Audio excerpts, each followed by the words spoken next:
2015, I set off on a solo road trip to a remote forest a few hours from home. My goal was to hike up to an abandoned fire lookout tower I'd read about online. It was technically off limits, but others had explored it before and said it was still standing.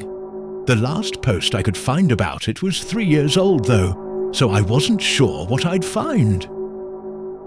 I parked my car off the side of the road, grabbed my gear for 2 days, and started the hike.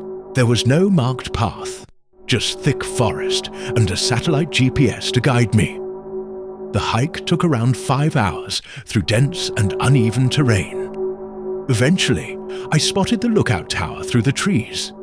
It looked weathered but intact. The metal ladder leading up creaked under my weight but held strong. At the top, the view was breathtaking. Miles of uninterrupted forest in every direction. Inside, the tower was tiny, just a decaying bed, a desk, and rotting window frames. I set up my sleeping bag, cooked dinner, and watched the sunset from the ledge. The sky soon turned pitch black. Clouds blocked the stars, and the silence was almost too deep. Then I saw it.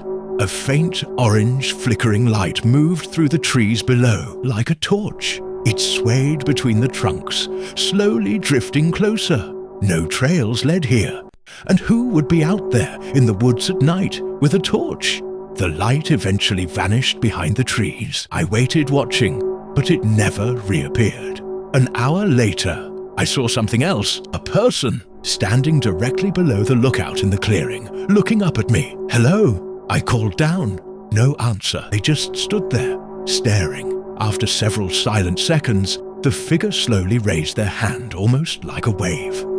Then they turned and walked back into the forest, without any light. I tried to stay calm, assuming maybe it was just another curious hiker, but deep down, I felt uneasy. That night, the wind howled and the wood creaked. Sleep didn't come easy. Sometime later, I woke up suddenly. The wind had died. Something felt off. Then I heard it. A soft, familiar sound, the creak of the ladder outside. Someone was climbing up, step by step, faster and faster. I shot up, heart racing. Grabbing my backpack, I crept out onto the ledge. The creaking stopped. I tiptoed to the side and peered down. No one was on the ladder. I turned to head back inside, but then footsteps. Rapid, heavy footsteps rushed behind me on the wooden deck. I turned just in time to see a dark shape dart past the windows. Without thinking, I leapt onto the ladder and began climbing down, shaking with fear. Halfway down, I looked up. A head peeked out from the platform above. I didn't stop. I didn't breathe. I just kept climbing until I hit the ground and sprinted into the woods. I don't know why I grabbed my gear, but I'm glad I did. With my GPS and flashlight, I navigated back through the forest to my car. I never looked back. A few months later, I went camping at a quiet, secluded lake, one my dad used to take me to as a kid. No one ever came here. No signs, no trails, just peace. The first day was perfect. I hiked, relaxed, and circled the lake a few times. But on my third lap, I noticed something strange. Footprints, barefoot, fresh, right at the tree line. I had been circling that lake all day and never saw them before. They led into the woods.